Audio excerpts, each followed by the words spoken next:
सवाल है कि पंजाब से आप पंजाब को ओपन कर देना।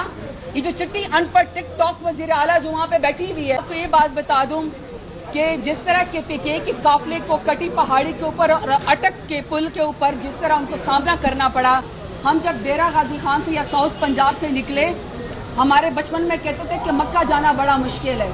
24 तारीख को मक्का जाना आसान था, इस्लामाबाद पहुंचना बहुत मुश्किल था। हम लोग जब 800 मील दूर साउथ पंजाब से काफला निकले तो किसी ने हमारी राह में फूल नहीं बिछाए थे। उन सबको ट्रैक्टर ट्रॉलियां लगा के, ट्रक लगा के तमाम रास्ते बंद कर दिए थे। लेकिन एक बात याद रखिएगा, हमारे पास ऐसी कोई सोर्स नहीं है, हमारे पास ऐसी कोई मशीनरी नहीं है कि हम ट्रैक्टर ट्रॉलियां हटाते या हम जो है वो 80-80, 120-20 फुट के 3-3 कंटेनर वहां से हटाते। बैठी हुई है, वो पंजाब को ओपन कर दें, वो ओपन कर दे, फिर हम बताते हैं कि हम कितने तादाद में पंजाब से लोग जो है वो इस्लामाबाद का रुख करते हैं। पंजाब में पंजाबियों की बजाय पख्तूनों को टारगेट किया है।